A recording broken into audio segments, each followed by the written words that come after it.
Hello, and welcome to the So Emotional podcast. Here on the cast, we discuss everything emotions through the lens of attachment, the nervous system, and internal parts work. We're a little irreverent and like to have fun exploring the emotional issues and dynamics that interest us. So come along and hang out. Let's explore the fascinating lands of emotions. Hi, everyone. Welcome to the So Emotional podcast. I am your host, Angela Wetzel. I am the founder of Epic Initiator Coaching. I am a trauma-informed relationship coach specializing in attachment.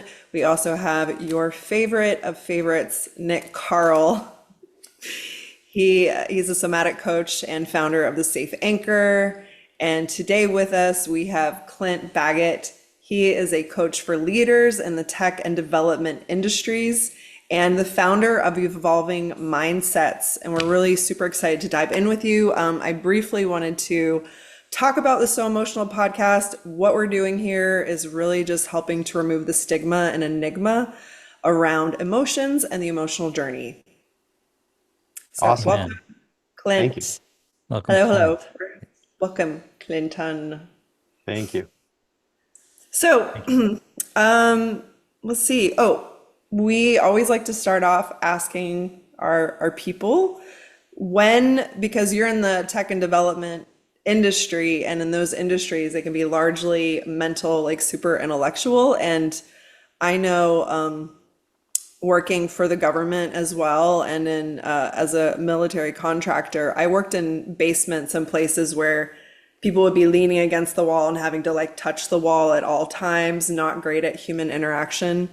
So first, like at what point in your life were you like, oh, emotions are something that are important to really know about and think about? And then I'll ask you a follow-up question. Yeah, no, definitely. To me, it was a really distinct time, and it was in my early 30s. Coming out of the military, I was very physical minded, and we just kind of put emotions aside. You obviously just kind of didn't want to feel them, right? You wanted to make sure that they were, kept in their cage, so to speak. But in my early 30s, right, I lost my brother, and I was working in IT, and the stress from the work was really just getting to me, compounding, right? And I found, I looked around, and asked myself, I'm like, what's wrong with me? Because I didn't feel right. I started to just feel kind of dead inside. And so I was like, I have everything I want. I've got a home, wife, family, kids, job. I work for a great company. I'm, very successful in my field, but I couldn't imagine for the life of me what happiness felt like. I had no idea, right? Life was very mechanical. And I started to pay attention to this. I was, on a lot of prescription medications, as so were a lot of leaders in the tech industry, very stressed, always innovating, pushing boundaries, dealing with changing laws, changing technology. I mean, it was a lot to grind through. But for me, it was just kind of, I was reaching my breaking point. So, I started exploring like what do I need to do here? And meditating and doing mindfulness and stuff like that to try to just really explore what does it mean to feel better. And May sure, I interrupt? So I yeah. have a question. So you said you were getting close to your breaking point, and what did that look like for you? Um, Man, a lot of numbness, a lot of really suppressed anger. For me, I remember one day coming out of my office, I was working from home because it was during the quarantine, and it's just been a really stressful day. And as soon as I opened my door, my kids were standing in front of me, and I just screamed at them, right? Like, just get out of my way, right? And the look on their face, they'd been waiting all day for their dad to come through, that door. And I could see they're mortified by it. And then I was thinking, what kind of monster am I? Why am I acting this way? And it was things like that, right? I just noticed, why are the doctors prescribing me all these medications and nothing seems to be getting better? What's happening? And there was even one point where just there was I call this kind of like the physical actual breaking point was I had a moment where just one day I couldn't get out of bed. It's almost like I I just snapped. I was almost like, not, I don't want to say comatose, but just not there, and so there was a few days that are just missing for me, right? And I just remember vaguely like people checking on me and asking me if I was okay, and like, I didn't have a fever and I was still breathing, so no one really knew what to do, but I just wouldn't get out of bed and I didn't want to talk, right? And it was just kind of this massive shutdown for me. And that was the big red flag to me, like I've got to change something, right? And so medicine wasn't helping. Trying to manage my calendar wasn't helping. Trying to, delegate different responsibilities or, strategies like that, nothing was working. So that's why I turned to mindfulness, which started to bring me a lot of just relief, at least, kind of helping me to calm down. Um, and ultimately open the door to me feeling kind of like my first emotions. And I can share with you kind of when I felt that first, like, oh, I'm on the right track, if you're interested. Yes, I would love to Yeah. hear that. Hmm. So Yeah, excited.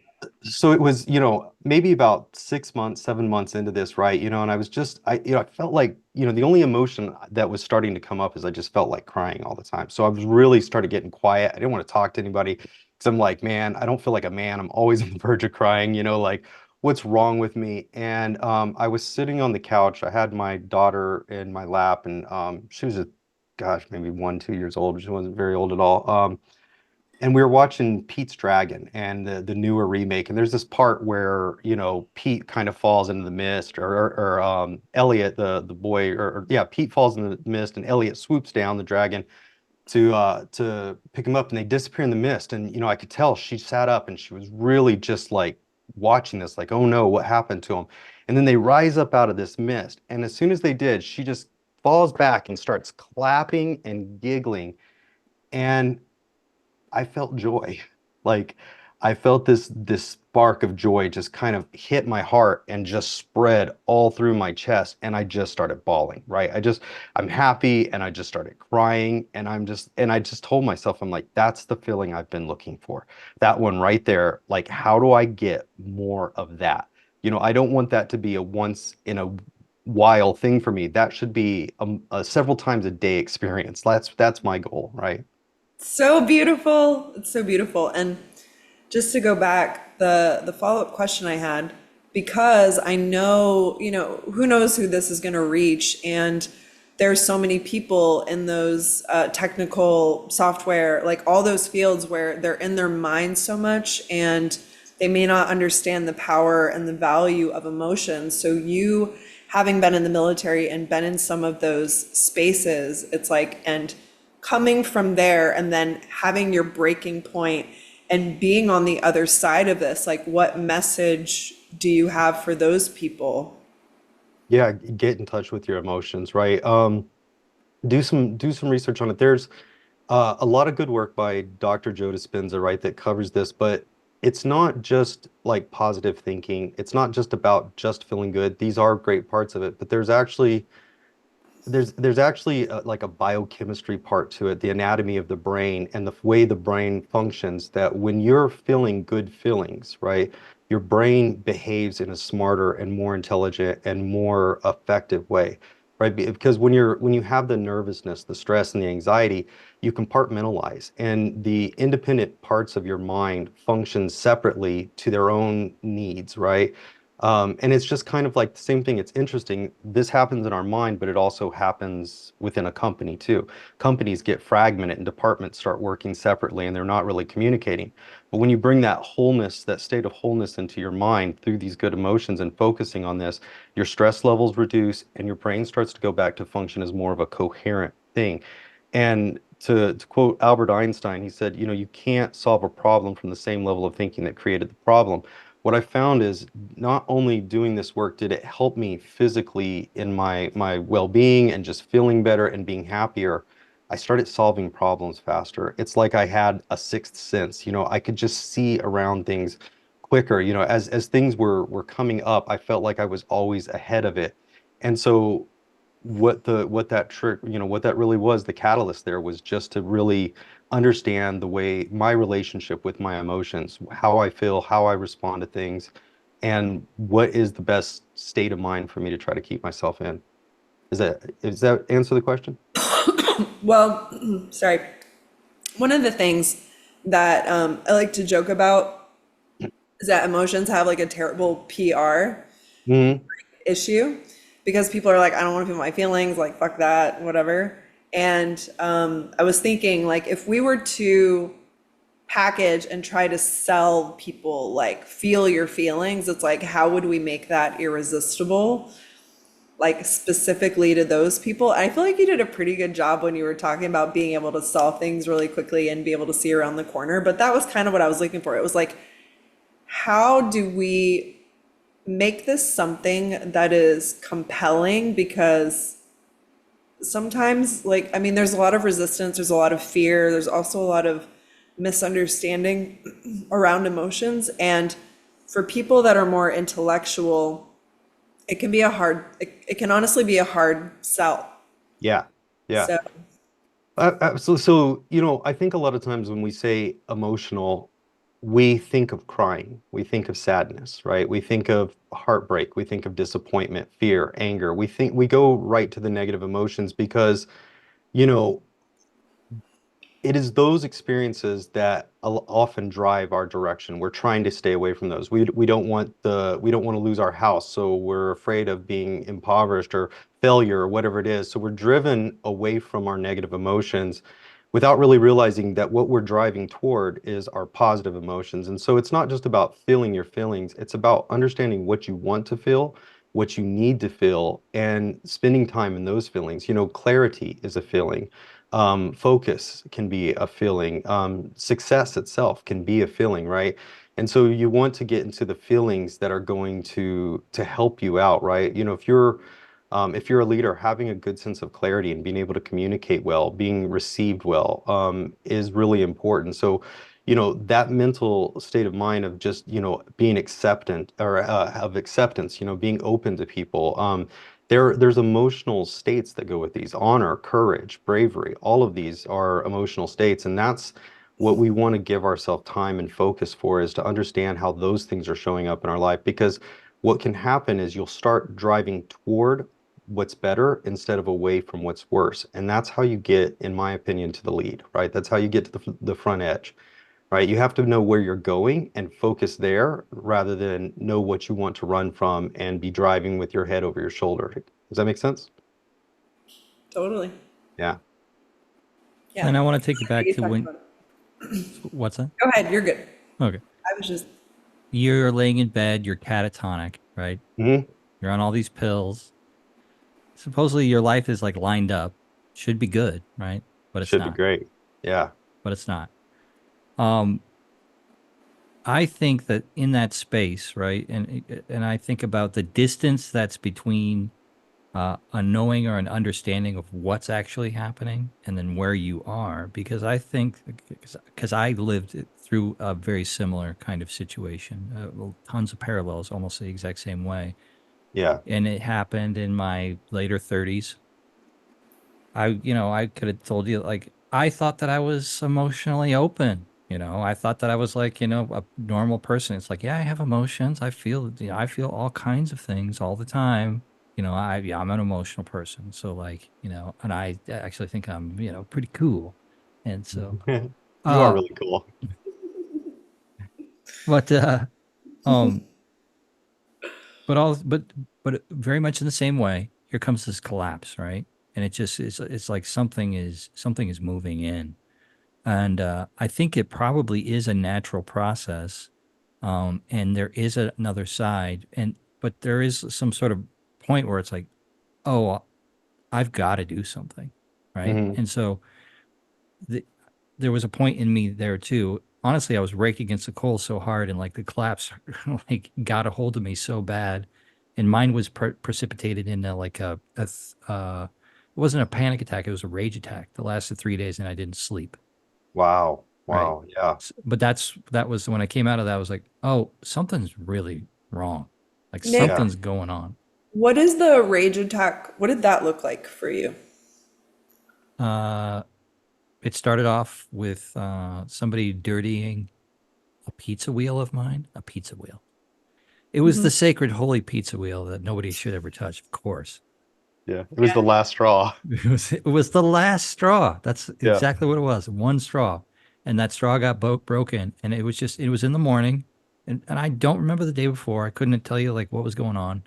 I mean, in general, like I was sleeping terrible sleep interruptions. Uh, 4 or 5 incidents of weird road rage shit, where somebody would pass me. I'm like, no, you're not, just weird, aggressive stuff like is coming out of me. Okay. And here's the pizza wheel. That's the last straw. Right. And it was just like it just felt like a rocket. Here comes the rocket. Oh, 3, 2, 1, blast off.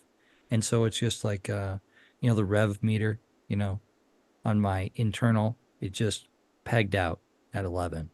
And it was just like, and I smashed a few dishes. Uh, but emotionally, I vacillated in between complete rage and then complete sadness and despair, like back and forth and back and forth. And I went about my day and I went to work and I went to people's houses and just like white knuckled it all the way through. But anytime I was alone, I was crying. Yeah. But it just didn't stop. And it was 3 days. It was like on the third day, I finally fell asleep. But those nights were just like torturous nights. And then when I finally regulated back out of it, it was just like, holy shit. But I wonder too, like for me, ultimately, I feel like is a gift, like Yeah. a big gift, right? It's like I'm being reintroduced to a really big part of life that I was disconnected from. And so when you're like, selling it on the store shelves, it's just like, uh, it is a whole nother dimension, right? And it gives breath and life and information into all of the other dimensions of life. It really is like the juice, it's the spice, it's Yeah. like it's all of the vibrant colors and the depth is all in this space of emotion. And even though I thought I had that, I I didn't have that. Yeah. Yeah. Right. I like to tell this story about like throwing a good party and inviting people over. You want to come to my party? Sure. Would you like some wine? And they're like, "Yeah." And you hand them a glass. There's no wine in it. And they're just like, "Where's the wine?" I'm like, "Oh." And then you throw the wine at them, Yeah. right? Yeah. It's like the masculine can be like that structure where it's that shape and it's going to hold it, but then the wine, if it doesn't have the wine in it, like we're not having a party really. But Right. if you just have the wine and there's no glass, like that's chaos. And so Yeah. like we need both to really and be able to enjoy and savor life, and that's where the party comes from. Not to say that it has to be wine, but like that metaphor of the glass is seeking the wine is seeking the glass. Yeah. Yeah. Let the two come together, right? Absolutely. And I think that's kind of to me, the big takeaway, like you said, for people who might be listening or something is whether you're in tech or not, right? Wherever you're at, emotions paint our life, right? When we think about our memories, the smell, like for me, like I'll walk outside and I'll smell the smell of rain on a rock, right? And it reminds me of being a kid. And with that smell and in that memory, I can feel what it felt like to be a kid in that moment. You know what I mean? You remember the feeling of it. And so, our emotions help us determine what memories we're going to keep. And the more we visit that thought or that emotion, the stronger that becomes in us. And we have a tendency when we go through tragedy, and this is why we end up running from our negative emotions, is they're so bad and so terrible. Every time we think about them, it causes us pain. And so we just want to avoid it. But then what happens is we just kind of leave that back door open, right? What I've found is and this is what I found was really surprising. To me, healing and closing those back doors wasn't about going back to those events and trying to logic my way, tell myself that it was okay or anything. What I did is I just asked myself, if that event could have went the way I wanted it to, what would that have felt like if things would have went the way I wanted? Because that's what I really want. And the negative emotion I have associated about that with that is the fact that I didn't get that thing that I thought I wanted and I should. And so I call on that thing, whether it's safety or whether it's security or trust or whatever the case may be, being treated respectfully, respect. And what healed a lot for me was by filling that up, by giving my mind a new pathway to explore and really focusing and balancing, so it's like, if you have this trauma, you take a little damage to the structure, house, ship, whatever you want to say, right? Sometimes you can't always make it. The scar is always going to be there, but sometimes you can make adjustments to help you create balance and make make improvements, keep you seaworthy, so to speak, right? And that's where I think a lot of us, once we get out of the bad situation, and kind of to your point, Nick, as you were talking, it made me think, a lot of this, some of us, we go through these bad experiences and there's no way but up for us. It's either get up or you're done, right? And no one's going to fix this for you. So you got to go find out how to fix it for yourself. So we go off on these journeys and ventures to explore this, but this doesn't have to be about getting from bad to good. It can be about getting from good to better too, right? So I find this work is helpful. And honestly, my hope is that more people start to think about these things and take time to do this work before you need it. Because if you do this work before you need it, when you need it, you'll survive much easier, right? You'll go through that moment more successful, and you'll spare yourself and everyone that you love the burden of you not having what it takes to cope with the situations that come, right? Clint, this is just sort of how it happened, but I'm curious on your take of it, which Sure. was, I was reconnected into, so early in this journey. So I have my freak out. Oh, I've got to change. And Yeah. then I go kind of into this like internal exploration place, right? And then I developed the ability to hold space and just let things come through. But the Hmm. things that come through, a lot of them are pretty gnarly, right? Yeah. Right. Um, and then maybe my focus, like this is in hindsight, so I can kind of see this, but it's like maybe my focusing in constructing was maybe a little bit backwards here because in the idea like the Einsteinian thing, Hmm. like probably an unconscious, but like the working sort of model is just like, oh, I'm underexpressed. Let's just do expression then, Yeah. So I would do that in process with my therapist who I worked with for 4.5 years. I've done tons with Angela, which is just like you're gonna do go through your life, and then you'll find through triggers and projections and things like these consciousnesses coming up, right? Yeah. And then usually what we would do is just hold space and just allow them to fully come to sort of be known and to be seen and then to express. Um, but and maybe this is just another part that's here, but it started to feel like, man, I could just do that forever. It's like things aren't necessarily really changing. I don't know if anybody's being necessarily served. Like, yes, I think it's good to allow space and to feel the parts moving around, right? But it's like, you know, when we worked on our grid, right? That's like a different lattice of like, it's like I think that it's in training the consciousness into pathways, other pathways, right? Yeah. Like it's taking your consciousness with you. It's like those wounds and their consciousness and like kind of the thing that they built will always be there in some certain way. And if you don't have any other feeling state to go to, that's actually that has that you can hang your hat on or that you have a place like a relationship with, right? Yeah. Yeah. Then you're just working with a certain palette, you know? And Yeah. so here I came to these parts for years and I did what I thought was good work. And whatever, it is how it happened. It's how my life unfolded, but of just like holding space for negative emotions and kind of focusing on negative emotions a lot, like Hmm. waiting for something better to come along. So was there a part in your reconnecting or your sort of way into this where you had to deal with strong negative emotions and sort of come into Yeah. relationship with them?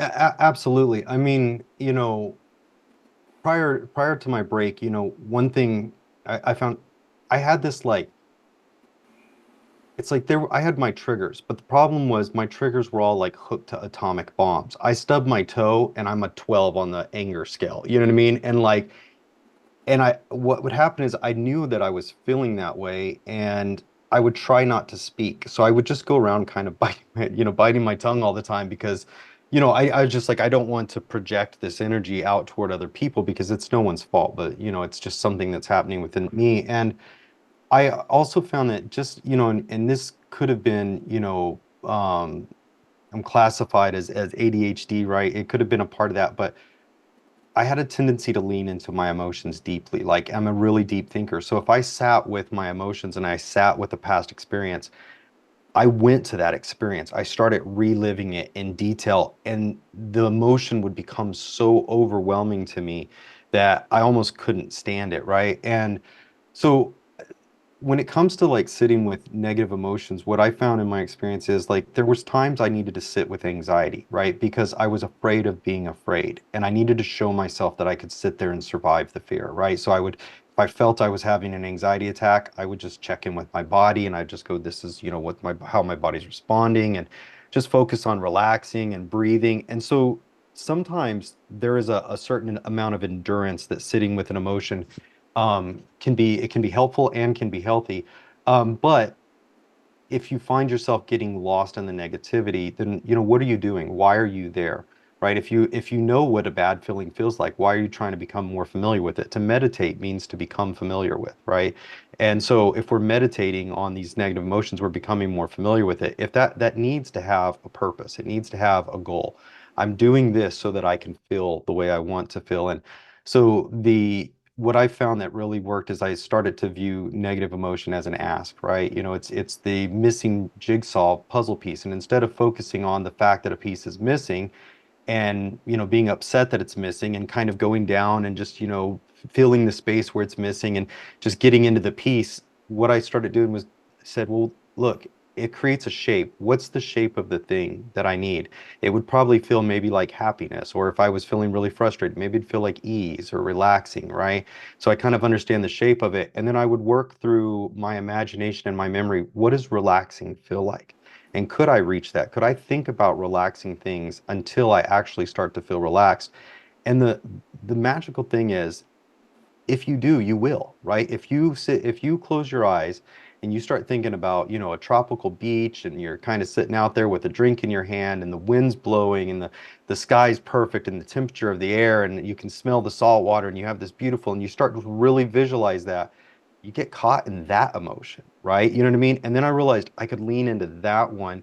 And even though in the physical world, it didn't solve the problem, it didn't go back and change my past, it didn't fix anything, but it gave me an indicator on my compass to know this is how I'm trying to feel, right? And then what allows me to feel that way. And what I found, for at least in my experience, the journey to awakening that feeling within me always healed that connection to the past. At some point, I started to see that thing in the past as something I could be grateful for, something that gave me the strength to do what I was doing now, something that gave me the clarity to know this, right?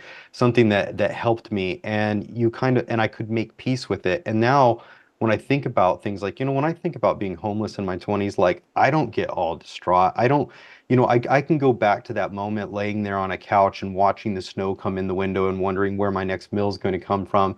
And I'm happy in that thought because I'm really proud of what I did as a person, right? The choice that I made, that I said, look, I've got nowhere to go, no options and no education. I don't know what to do. The next step is death or to do something. And I decided I'm going to live to my highest potential. I'm going to figure out how to have the life I want, or I'll die trying. I mean, it's, lose, lose either way, right? If that's what happens. So, I'm very proud of that young man that laid there and made that decision to do that. So I've healed that connection to that thing in my life. And sometimes this takes time. There's certain events that it can take a good while to heal that connection. But I find the healing for the connection is in the cure, not the poison, right? Like you need to spend time with the cure. I think it's interesting because each person, like we have to go through our own journey of understanding like our masculine and feminine energies or consciousness, metacognition, and emotion. And so it makes sense for me for someone that is in their intellect a lot and they have somehow become emotionally numb through trauma, not feeling safe in their body for whatever reason, so ejecting and really Mhm. not feeling to have to reestablish the connection to their body or soma through experiencing their body, right? And starting to understand like the emotions, what are there. So it's like part of that practice is to like be that sacred witness to the emotions to feel them, and that's part of it. But the other aspect is if we open the valve or Pandora's box with all these emotions and it's chaos, and we sit there as a sacred witness and we only observe the chaos, then we are observing chaos without guiding the chaos. So it's almost Yeah. like I'm witnessing, but I'm not providing any structure or direction. So we move from one end of the polarity, which is only the mental like construct. So the glass of wine, Hmm. no wine, and then we move to the wine, but now we don't have the glass. So Yeah. then in that space, it's like discovering like there's pieces where it's like knowing we come from one, it's natural that we'll pendulate to the extreme of another as we're trying to figure out literally like what the fuck is going on, right? Yeah. And for each person, like you mentioned, 80 like ADD, having like the way the brain works, like how trauma impacts the different bodily systems. Like there's so many things that we need to take in account for every single person because everyone's unique. And which is also why I can't be the only teacher or coach. Like we need Nick out here. We need you, Clint. Like to have your own journey and experience to the people that you are speaking to because like one size does not fit all and one person might have certain keys but can't always understand like certain nuances of a person's journey with like that big piece that we're looking for, we're waiting for, and it's like, wait a second, where the fuck was this piece this whole time? And it's like that's where the whole initiation or awakening is such, it's like it's a mystery. It's like, was it always there and I didn't see it, or was I not ready for it? Or at what point was I going to wake up and be like, what the fuck, you know? Or also was there conditioning or belief systems where I have to endure X amount of shit in order to get the gold?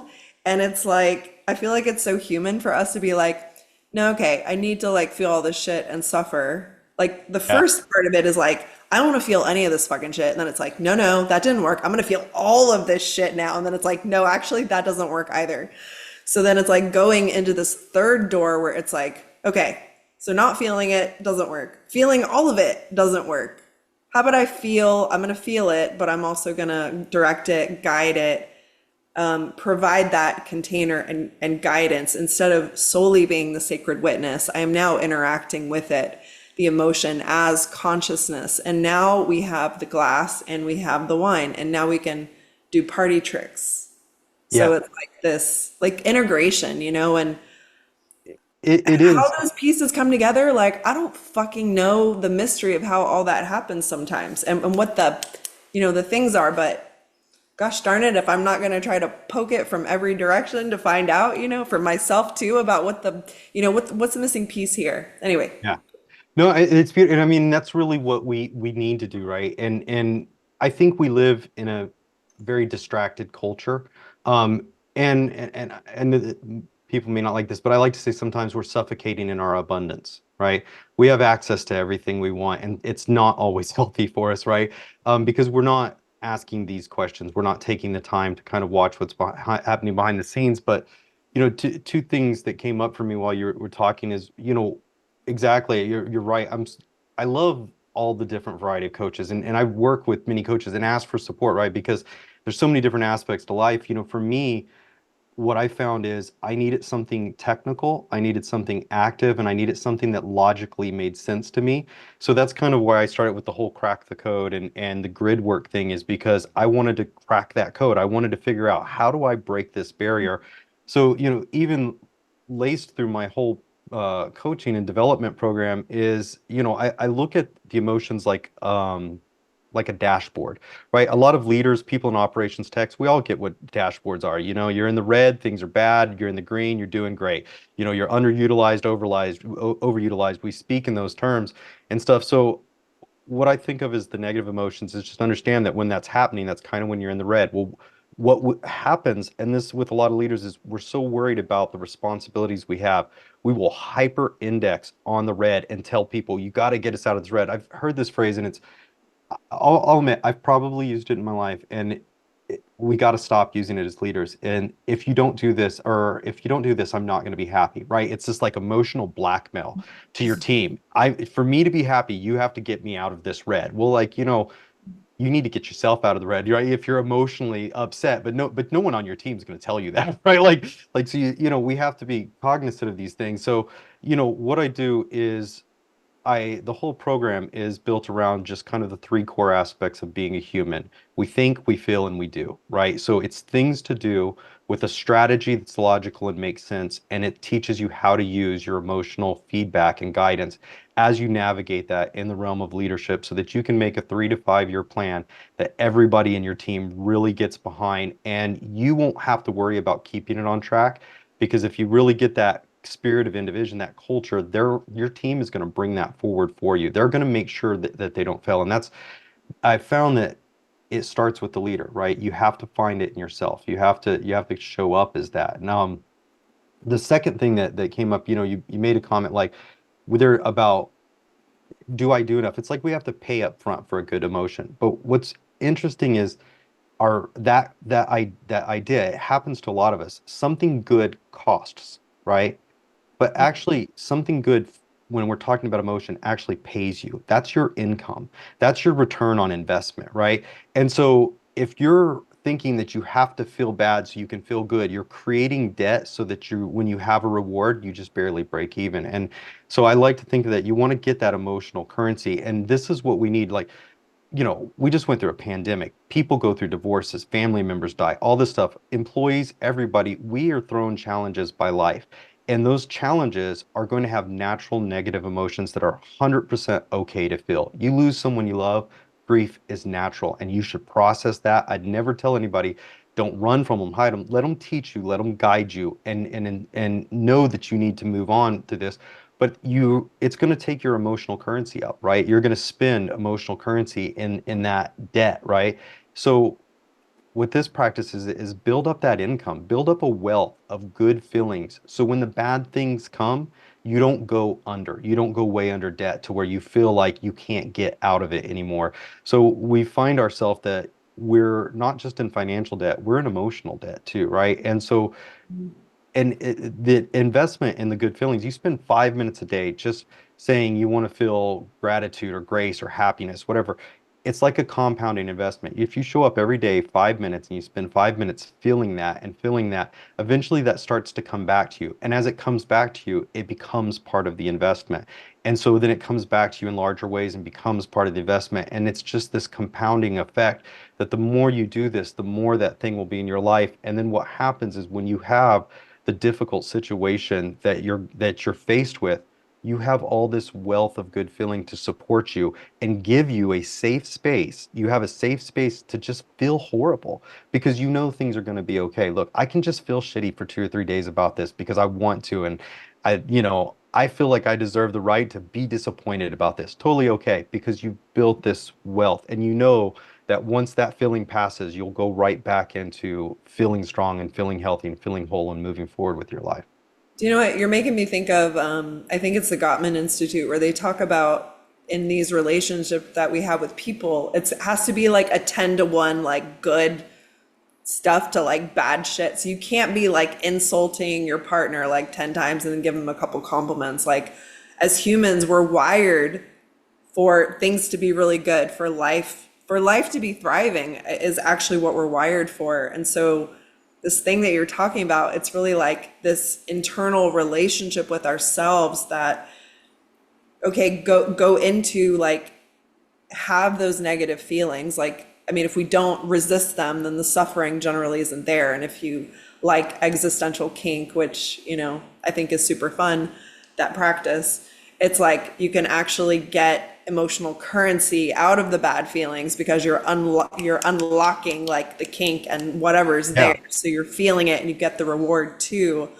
But also that you're taking time to exercise and create those new neural pathways where you spend time, what's the word? I'm blanking on the word, but whatever oh yeah, appreciation, because you're talking about this is like an investment, and how you're speaking about it is it's really juicy, and I love the way you're talking about it, but what we appreciate appreciates. So Totally.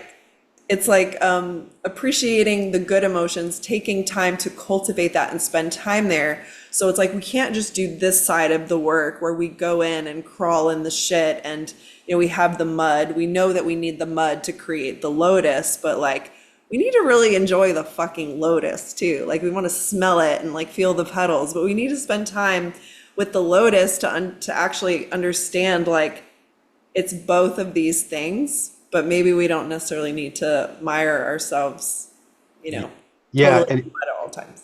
And you keyed into one of my favorite thoughts, right? Is that, a lot of times we say appreciation and we think thank you. We think something similar to gratitude, but you teased it out there, right? Like if you have depreciating assets, those are assets that are losing value, right? If you buy a brand new car, it starts depreciating the minute you roll off the lot. But if you have an appreciating asset, it's an investment. It's something that is growing in value. And so I like to think of appreciation like you're talking about. Appreciation is me giving it value. When you give something pleasant time and focus and interest, it appreciates the value. Why are Lamborghinis so expensive? Because people appreciate the value. They will work hard. They will do a lot to get that. They think about it. It's something they want. They'll focus on it, and that appreciates the value, even in the financial world, but even just, appreciate your family. Go spend time, focus on them, love them. And when you do that and invest that time in them, you raise their value. You raise their value in your mind and you raise the value in their mind. So there's kind of a double win, especially when we do it with other people, right? Nick, do you have anything else you want to say on this? Because I want to talk about the grid work. You're on mute. Yes. But quickly, it's something. This is selfish. It's just happening today. I'm just feeling something, and it's my we'll just say baseline, right? And we hit it a little bit of the other day when we were doing some grid work. It's like stretching into things. There are parts of me that are like, whoa, like, you know, like I am nervous to feel that good. And I imagine, and this is kind of my question. It's like, okay, you just take your sort of regular person where their baseline is, and God, I think it's probably a pretty sad state of affairs on planet Earth right now, or at least here in the West. About like if you could survey people and get it like an understanding of like how much actual joy or pleasure that their systems or like they can actually like hold and actually dip their toes in and be with, like, and for me it's not a lot. Like that's a stretch. Feeling good is a stretch for me, right? Yeah. Yeah. Yeah, it's amazing. I'll use this. Well, yes, we can be irreverent. They beat it out of us, right? It gets beaten out of us. That's what happens, right? I watch my kids and they'll get into trouble. And at first, I had that normal kind of installed parental program of, oh, little troublemaker, you need to be disciplined. But, as I approached it that way, it didn't feel good, right? And I was like, God, this is just a little like kid, like just the visitor just got to Earth and they're trying to figure it out. And I know they're not malicious, so they weren't trying to make me mad. I have to own that responsibility. I saw what happened and I got mad. So that's the first thing for me to do, right? Is to go, hey, like, you know what? Don't get mad, right? And so what I do is I kind of look with the kids and I go, what is it that you're wanting to do, and it's almost always they want to have fun, they want to explore, they want to do something curious. But to bring it back to what we were talking about, Nick, like this is the way we are as kids. We want to do good things, and then we're punished, we're yelled at, we're told we're stupid, we're told we're not to. For me growing up in the religious environment I mean, anything that felt good was a sin. Literally, like if it feels good, you're pretty much going to hell. That's the end of it, right? So just don't do that. And, over and over, it just kind of gets this behavior in our mind where it's kind of frightening, or maybe you just decide to push past your barriers and you're going to go out and you're going to have some fun with your friends. You say, fuck it, I'm going to do this, right? I'm going to go have a good time. And something bad happens, right? Now you really have reaffirming beliefs that good leads to bad, that anything good I feel there is a cost, there's a debt that must come due. And it's just not the truth. If you had not had your good feelings repressed, you probably wouldn't have needed to run out and be wild and go do whatever it was that got you into trouble had you been allowed to grow in your own good feelings and in your own good health. So, you know, I feel like you're right. Our baselines are low. And our whole life, everything, even like when we see, everything we see and do is in averages. So like, if you move your hand real quick, you get that fadey fingers, like you can kind of see through your fingers. It's because your eyes are seeing an average of the light in front of you. You're not seeing the whole frame of your hand moving all the time, right? Right. So it looks like a blur to you. Well, there's an average baseline of our feelings, right? So if you wrote down all the feelings you're having, in a week, angry, upset, happy, joy, blah, blah, blah, and you let that kind of create like the grid of your emotions for that week, a lot of those emotions would negate each other. Every time you felt anger, maybe it cost you your happiness. You know what I mean? And you get to this numb state. And we seem to cycle at this numb state. There's some highs and there's some lows. Sometimes super highs, sometimes super lows, but we always come back to just this kind of dull existence, right? And the idea is to start actively thinking about processing and becoming aware of the things that make you feel better more often. Because I think, Angela, as you were mentioning it, like our human bodies aren't meant to operate that way. Like if you watch life in the wild, deer and forest and stuff, 90% of the time they go around happy, eating grass, jumping through water. Ducks are swimming in ponds. Like most life is generally happy and just thriving until it is faced with, here's a gunshot or something happens that makes it go, ooh, I need alertness. And it goes into its parasympathetic and has the fight or flight, which then maximizes the potential of its individual system so it can escape or fight, right, if it needs to get away from that situation that's bad. And then the animal within 30 minutes will shake it off. You'll see ducks kind of flapping their wings. They'll do these body vibrations to shake out that tension and that chemical stress in their body. And then they go right back to being happy again. And as humans, we spend 40 hours a week and mental miserable. Like we spend a far more amount of our time at a suboptimal state that we don't really need to be there, right? And sometimes we feel trapped. And so like, the work that I do is I want to let people know you're not trapped. If you can find even 5 minutes a day, you can start to break out of this cage. And you don't have to live there. You don't have to stay there. Look, I was a massive skeptic when I started this, right? Because I mean, honestly, I came from the tech field and I was very just kind of agnostic, slightly maybe even atheist, like at that point. And I was just like, no, like, but I also when I commit to an experiment, I'm like, look, if I'm gonna test this, I have to put my whole heart into it. I gotta go. I can't do like you can't do a poor test of something and then, go, haha, it failed. You set it up for failure, right? But so what I was surprised is how well it worked and how much return it was. And now, after having, worked in these ways and discovered these things and went all over the world researching and, reading books and all this stuff, I'm just convinced this is the way I want to live, right? I want to live where 90% of the time I'm feeling at worst just okay. I have a question for you. Sure. So in the I'm blanking on a word for this too. I don't know. Maybe I'm tired, but of all the different like modalities and things, and like a person's level capacity to dive in here, it just makes me wonder because like I've worked with a lot of nervous systems and different, traumas, like Hmm. some very big stuff and then, complex trauma, smaller things, but my people are fearful avoidant. So it's like massive dysregulated nervous systems, oftentimes like years in therapy, different things. And I guess what I'm wondering is like, how do you ever like, have you ever assessed like what a good like entry point is for a person being at a certain level to be able to start to like integrate this work? Or do you think like it doesn't necessarily matter? Do you know what Well, I'm asking? I'm like trying I, to. I think I do. So let me answer it this way. Like everyone has an emotional tolerance. And I think Nick was kind of going into this. There's some things that feel so good that you can't, your body will shut down before it'll let you feel them, right? You have to kind of build yourself up into that and ease into it. And the same thing kind of works with like, I think about, if you want to cross a chasm and that chasm's your negative emotion, like the best thing to do is not just run up to the edge and jump, right? You know what I mean? Like, do you need a bridge? Can you jump that far? Do you need to practice jumping? Do you need to learn how to walk a tightrope? Like, you know what I mean? Do you need to get a helicopter? Like, there's a way across it.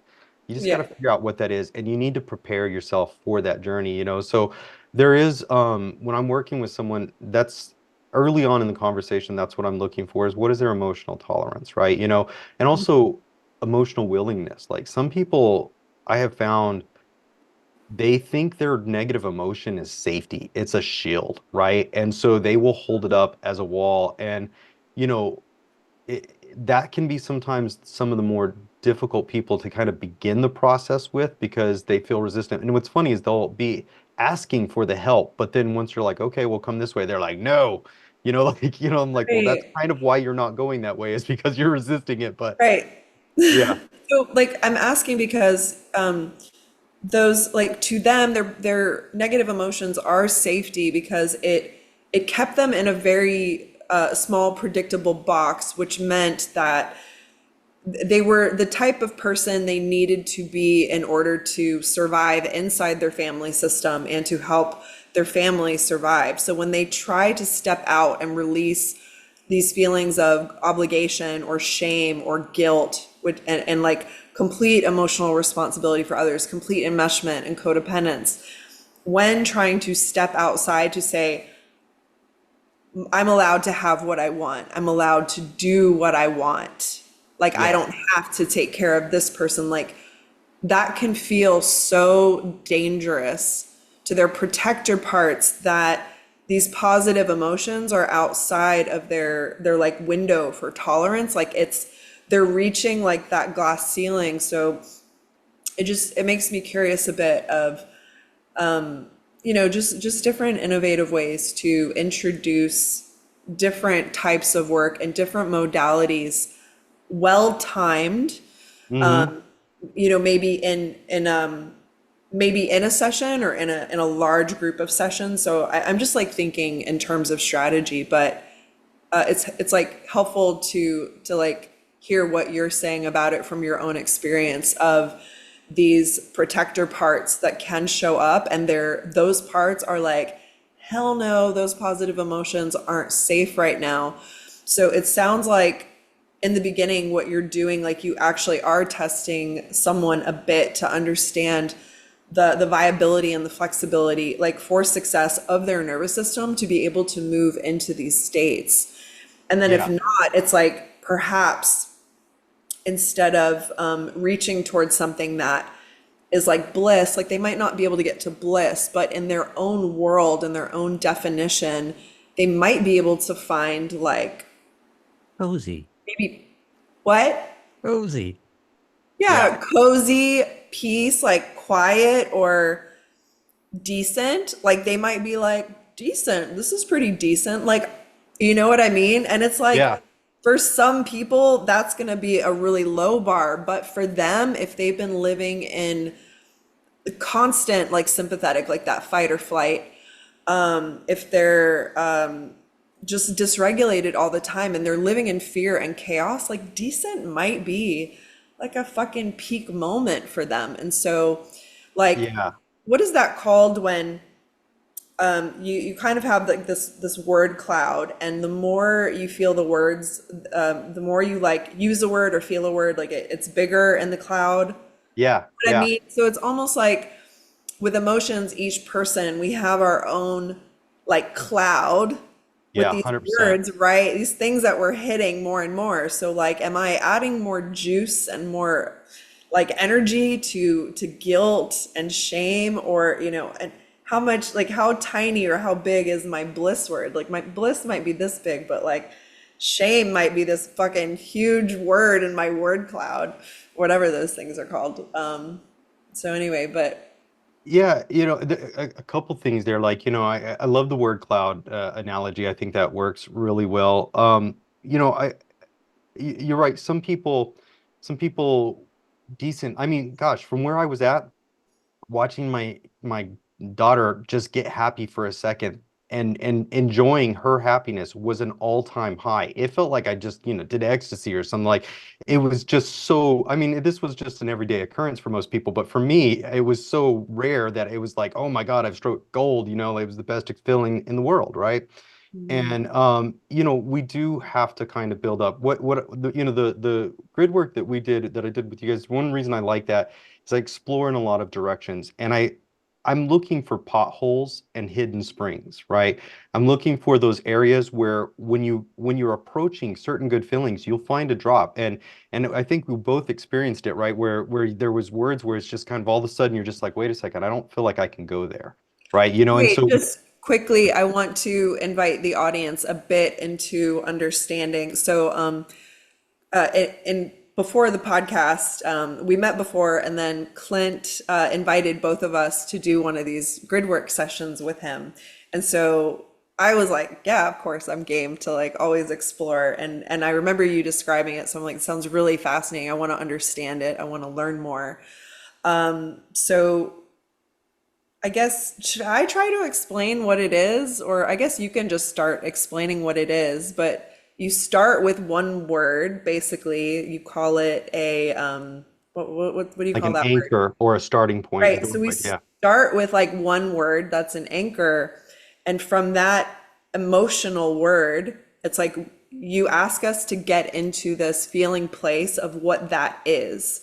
Yeah. So for me, I had to go to the past. Like that Yeah. was easier than trying to create something in the future. And that has to do with my own trauma and shit, right? The past Yep. is a little easier and safer to go to, more reliable instead of having to imagine some moment. But you said a lot of people can also go to their future and create something Yeah. beautiful. And then from that space of feeling there, then you start to ask us to bring out more feeling words that are there. And that's how we start. So I just wanted to kind of try to explain it, because with when you were talking about it before, I was like, I'm fascinated, like I'm already there with you. And I was so excited when you offered. And Yeah. then I, but listening to you describe it like it, and it's kind of hard to, I think, conceptualize it. Yeah, it is because the process to do yourself, I started small with just 9 words. It's what I was practicing with when I first began. And the process that I did with both of you was 25 words, right? And there's a system I found that helps to give the brain permission to go further than it's gone before, right? And so, we start with a word, we find 4 points around that word, and then we fill into that center word and 2 of those points, and then see what's beyond that. And it's very normal that it's when starting with someone that, yeah, we think of the memories because we're still kind of in our logical mind as we're thinking about the word and what it means. And what happens is as we continue to do this for a few minutes, the brain lets go of the logical side. And I see this transition with everybody, and people will step into their imagination. They'll step into their dreams. I call it like it's like this dream walking space, right? We get into that space, and then that's where the really good feelings come. That's also where the fears come up. It's kind of like the little hidden nightmares that are out there. And so what we do is we explore the space is just look for what things kind of led to those maybe negative feelings and what would replace that? How could we repair that hole? But also too, like you said, for those people who are maybe feeling decent is a new high. Sometimes I call it this hidden springs. We'll kind of be going through the grid, and I'll ask them a question. They'll go, I never thought about that. And it's like they light up on fire. All of a sudden, they're like, that would just feel happy. I think I would just be happy in that moment. That feels really happy. And so, like, my part is just to let them have that emotion now. So I'll find every excuse for them to talk about whatever that emotion is and just saturate in that feeling because that's healing for their brain. That's their brains achieving a coherence they didn't feel. You know what I mean? And even if it's just that one word, like, I know there's great work that's been done because they felt it, they were conscious and aware while they did it. They were building a story around it, connecting their life to it, and speaking it out to someone, which is like making a commitment. They're talking, right? So it really solidifies for them what that feeling is. And typically that feeling will start to come up. And a lot of times, if I see that, I'll recommend, like, hey, sit with that one. If, 5 minutes a day, whatever you can, right? As often as you can, go to that feeling again, nurse it and nurture it and romance it and love that feeling into your life because it's a good feeling and it's powerful for you. And it seems to be where the healing is, right? I've watched this even in my dad who was 75 as he started doing this work just not more than a year or so ago. And I was helping him with that.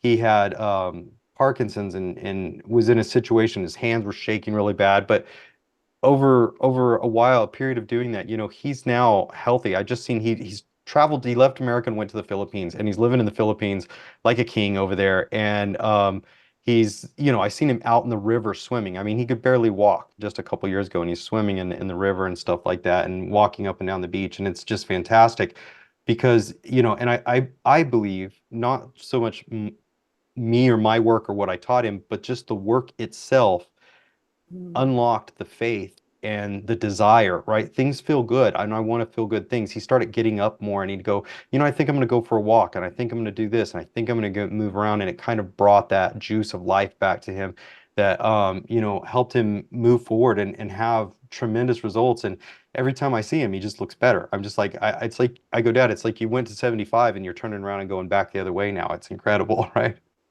I feel like the best way to explain this is I believe what this grid does is it helps people ground into their higher self because higher self is not an aspect of us that's outside of ourselves. It's a vibrational aspect, I believe, of who our soul, like who we came here to be and the feelings that we came here to experience. And I believe often like the grid that we see now is actually the inverse of all of our major traumas. So Yeah. the origin point of those wounds then becomes the expansion, like moving through the trauma, through the gifts, and then to transcendence. It's that pathway. So what does transcendence look like for each individual person and our soul? And it's like these emotions, like this is who we came here to be. And this Yeah. is why like these emotions are important to us. So it's like I just love I'm anyway, I just love it.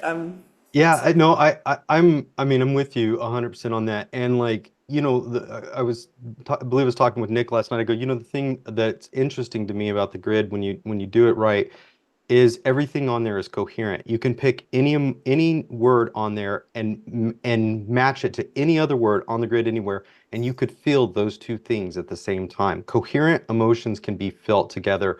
Are incoherent emotions. Typically, if you're angry, you're just angry. If you know what I mean, if you're pissed, you're just pissed. There ain't nothing else going on but that one emotion, right? And positive emotions don't work that way. You can feel multiple different wonderful things at a time, but we don't really realize that and explore that. And for me, it kind of brought up like not only one is that coherence is kind of the framework for my program, the Crack the Code INDIVISION, right? The idea is to be in an undivided, coherent state of mind, right? Where all facilities are working as they should. But the transcendence you were talking about, you know, what started as a practice to just manage stress and feel better opened the doorway to experiences that, I could talk for hours about visions and dreams and visitations and just magical things that have happened in my life. And it for me it all came from this work, right? So from focusing into that, I do believe that what I was connecting to was how my higher self sees me now in the moment, right? From down here on the ground, I see my pain, I see my struggle, I see worry, I see stress. But when you move to that higher thing and you realize, well, look, the stress that I have now will create ease in my life later. And you start to see that eternal aspect of yourself that knows where you're going, knows what you want, and can feel and be those things right now. And if you'll focus on it, will let you feel the joy of what you want to accomplish before you accomplish it. I mean, what deal is there better than that? Like, hey, look, you're going to buy this thing. It's going to take a little while to get to you, but I'm going to let you feel the joy of it the entire way there, right? Like we can do that. It definitely opened me up to new levels of consciousness, and that's just, it's scary at times. At first, it was a little scary, but now I just enjoy it, right? I love getting in that space and just seeing what comes up for me when I'm at connected to my highest self. There's like nothing more beautiful than being able to give yourself what the things that you want right now.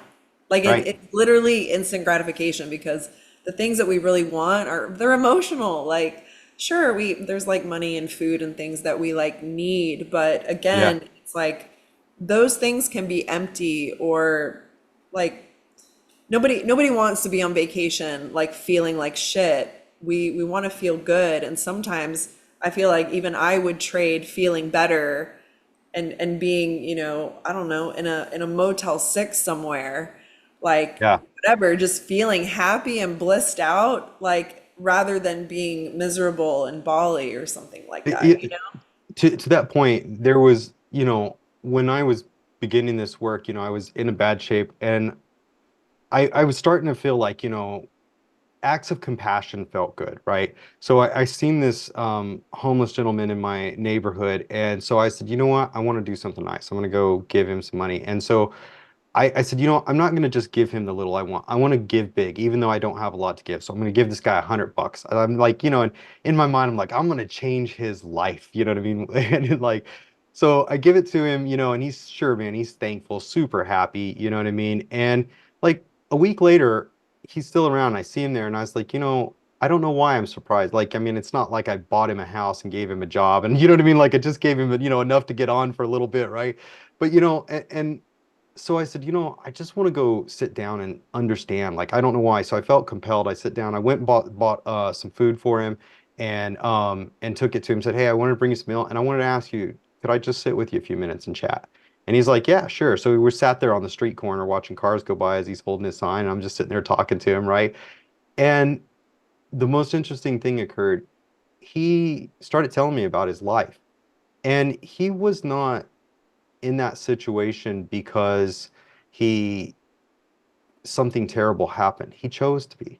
He loved having nothing. He goes, I travel from one end of the US to the back. And he said, and he goes, I have a message of, charity and love. And he goes, wherever I can, I try to spread the joy. And he goes, and I love this nation. And he goes, so I just go around. He's like, I don't feel the need to have a home and all this kind of stuff.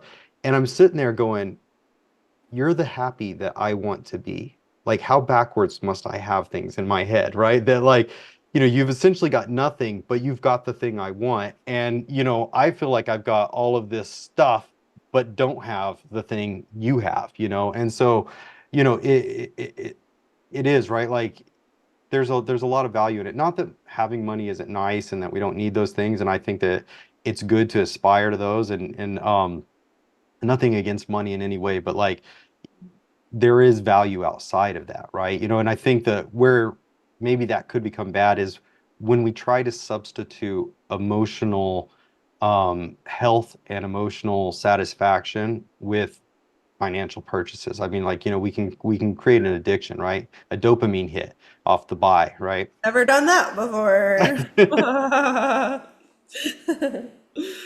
It's interesting as humans that, we can be the ones in the cars looking at the person under the bridge and being like, "Oh, what a poor person," when like the person we're probably pitying is ourselves, not even Yeah. realizing Pure that projection. like you said, right, is projection. Like Yeah. that person may be experiencing so much happiness and bliss and freedom, and we're inside our own cage being like, oh, look at them, Yeah. poor person. And likewise too, maybe they are. I have, I Yeah. have, I think having spent a small amount of time homeless, I'm kind of soft in that area. I don't want people to, if they want a home, I don't want them to be without a home, right? Like, Yeah, of part course. of one of my desire in growing all this is to be able to provide support and help and stuff like that to, especially to, that community. There are people out there that are suffering. Not everybody's like this guy, but there's a lot more going on in life than what we think there is. And, whether if you're rich and miserable or poor and struggling or wherever it is, like, the best thing that I know you can do is just take some time to evaluate and go, okay, I know what this is and I know where I am. But where do I want to be? And start focusing in any way that you can and you know, um, experiencing your future as often as you can. And I've seen people. I had a friend who was, living in his car on the beach, going from parking lot to parking lot, trying to find a place to sleep. And, you know, it was halfway across the country, and I'm like, I don't know what to do. And, but I know he's out there and he's struggling. And, now the guy lives in a cabin on the mountains. He's got pictures of him going to Mexico swimming with whale sharks. I mean, he's just opened. I just got a message, honestly, from him today. He's just opened his own business. And I'm like, with nothing. He had zero, nothing, absolutely nothing, and just kept doing this work. Just kept saying, I'm going to follow my passion. I'm going to just continue to believe and do this work, and no matter how hard it gets, I'm going to find the better feeling in this, and I'm just going to keep moving in that direction. And now he's doing fantastic, and so it's amazing the changes it can make in a person's life. In going through the grid with you, like I didn't necessarily know what to expect, but emotionally for me, it was like like the whole time my eyes were like closed and I'm just like feeling and I'm having certain memories come up. And what was interesting about it is it was like things I hadn't always thought about like in a long time, these like moments in time that really captured this like specific beautiful emotion, almost like a bubble or like a terranium, like this like beautiful world, like in a floating bubble was just like there as this perfect time capsule of just like beauty and perfection.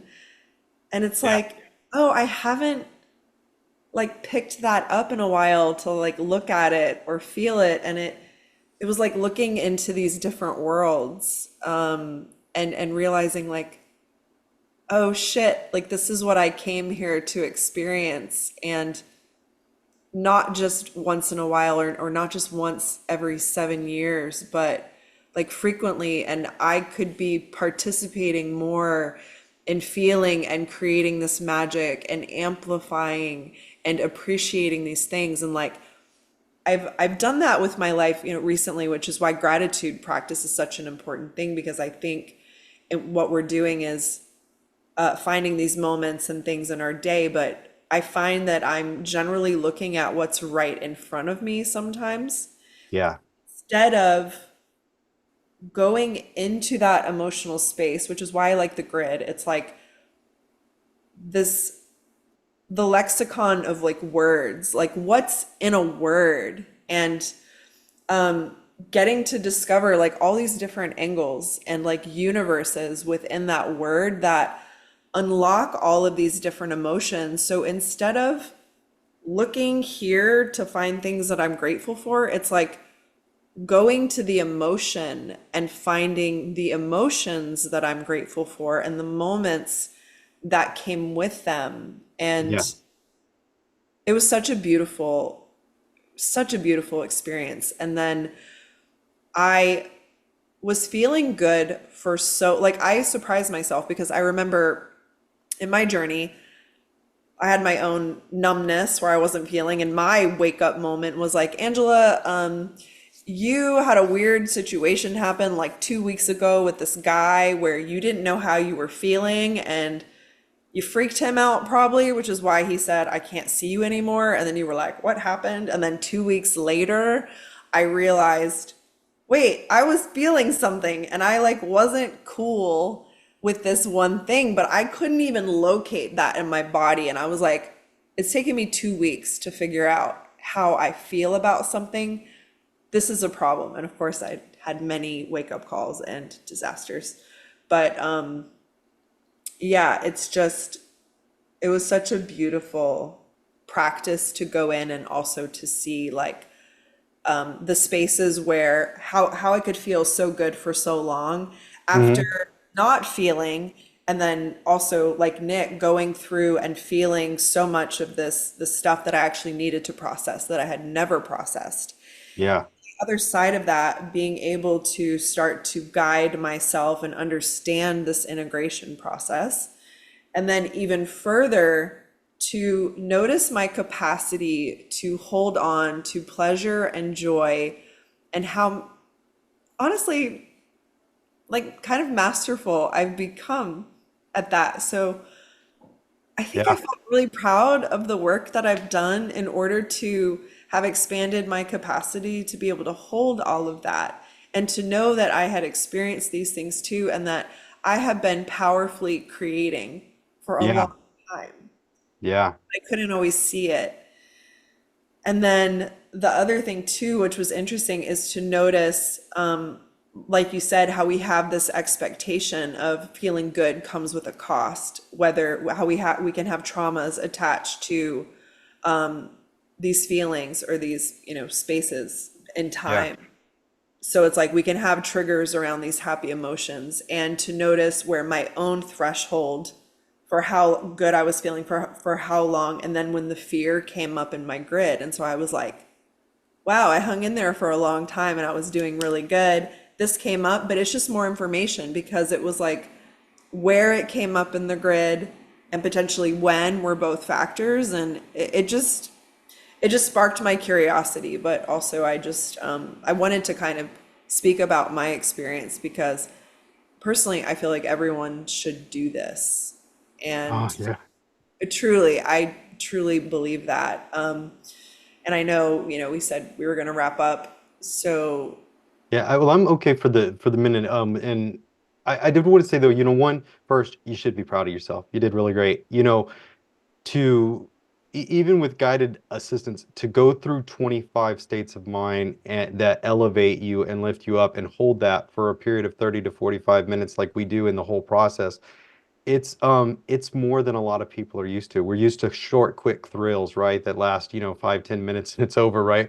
So one, it does show great commit to yourself, but also like I like to the people I'm working with, you chose those words. You either created or chose those. I mean, like literally, I think one of them, if you don't mind me saying, we use the word so good, right? Like, because you're just like, I don't know how to explain it, it's just so good. And I go, well, then it's so good. You name this, you call it, right? You own this, And so it's the joy of watching for me, for my experience on the other side of it is watching someone own their joy, own their pleasure, own their power to rise above even when the fear comes, to use it as information and go, well, look, what's the thing I'm wanting instead? Well, I'm gonna make the conscious decision to focus in the direction I want to go, not the direction I want to run away from, right? So you don't want to run backwards, you want to run forward, right? So and it gives it gives them the opportunity and getting to watch someone have that opportunity to make that connection. I mean, one, it's beautiful to see them take that ownership back. It's why I try not to, I'll suggest words or maybe kind of like, help talk something through, but I always want you to choose. Ask, is this the word, right? Because you own it. It has to be yours. Because it's something that you can take with you. And it's just my great pleasure to get to tour the landscape with you, right? Because I get to see all the beauty and fun things. And it's amazing the words that people come up with sometimes that are exciting, to them. But like to me, like might not hold any vibrational kind of significance, but you can just see someone's just ecstatic about this word. Like I had a friend that you had the word used the word dilated, like this dilated, the concept of that just meant that they were open and full of life and flowing. And I was like, the word was kind of lost on me. I'm like, I don't, I, but for them, it was the word they needed. So I don't care. I'm like, look, that's the word you need. It doesn't have to make sense to me because this isn't, I'm not, it doesn't need to make sense to me. It needs to make sense to you, right? It needs to be your word and your thing, right? And we're full of it. One of the earliest sessions I did with someone. I remember the lady afterwards going, I had no idea I was capable of so many emotions. And I go, this is just the tip of the iceberg. I said, we could do this 100 times and find all new things every time. I said, we're amazingly diverse and complex when it comes to our emotions. And the great thing is, on that positive, good feeling side, the emotions are coherent. And so, it's not about just feeling happy, but what about happy, joy, gratitude, safe, assurance, love, peace, harmony? When you start stacking those things together, every one is just maybe that drop in the bucket that we're decent is just good enough. But if I get 25 decent things and we put them together, you're gonna feel pretty good. Yeah, so beautiful. Yeah. It's what you are, I feel like, is an emotional like tour guide. Like you're taking people on a journey of being able to discover themselves, like this emotional world, Yeah. and a landscape that they want to visit. So it is like it's like an emotional vacation or an emotional like tourism video, which Yeah. is Yeah. So what I like to say, we're gonna take 45 minutes and have a little vacation right here. You're not gonna go anywhere, but you're gonna feel like you left. You're gonna feel like you gone someplace new, right? yeah, totally. Yeah, it was so good. And so again, I wanted to thank you for that. So since we're wrapping up, and I guess Nick doesn't want to share his journey, which would take more time, probably. Did you want to share your thoughts on your session, Nick, at all? Or are we good? Um, well, I want to respect our guest's time. I think that's probably Oh, more I'm so more sorry. pressing. Sorry about that. Yeah. That's okay. Okay, thanks for the reminder. I probably wasn't fully paying attention at the beginning when we talked about that. Clint, would you just go ahead and tell people where to find you and all those details? Yeah, so as I'm just launching the business side of this for me out in the mainstream, the easiest ways to find me is first my email, which is clint@evolving-mindsets.com. You can find me on LinkedIn, Clinton Baggett. I do have a website at evolving-mindsets.com. It's going to be updated here in the next couple months, and I believe I gave you a calendar link, Angela. If we can post that or find me on Facebook. If you see me on LinkedIn, that link will be there and you can just book a call with me. I typically like to do with anyone, whether we're going to do leadership coaching or grid work, is I just like to have a sit down with you first and just say, hey, what are you looking for? What do you need? I'm really big on I want it to be the right fit. If I'm not going to offer you something that can really help you, I'll Mhm. try to find someone who can, right? Someone who's an expert in that space, because I want people to be successful. And so if I have what you need and what you want, then we can work it out, schedule something up, and go from there. Yeah. So and more to come on that in the future. There'll be more stuff, but LinkedIn and my email or the calendar link are the easiest ways to get a hold of me. Okay, and Sweet. we'll put these links in our show notes too, the Yeah. ones that we Thank you. have. So yeah, thanks so much. Thanks for Absolutely. It's hanging been out with us, Clint. It was really hey, great. yeah, my pleasure. I really, really enjoyed it. And thank you both for doing this and creating that space where people can talk about these things. It shouldn't it shouldn't be as odd and awkward as it is, unfortunately. And I believe that the work you're doing is helping to remove that, get people comfortable talking about this, let them know it is important. It's not just feeling good to feel good. It's good for your body, it's good for your mind, and especially in the realms of leadership, parenting, and everything, how you feel has a big impact on a lot of other people. Oh And yeah. we need to be strong. We need to be certain of ourselves, and we need to be able to ground ourselves in the things that we want in our future, and experience them more often, so that those that are around us can also experience them. Amen. Well, thank you so much. Well, All right, thank bye you. everyone. Thanks for joining us. So Thanks, Clint, for emotional. being here. Bye. Thank you.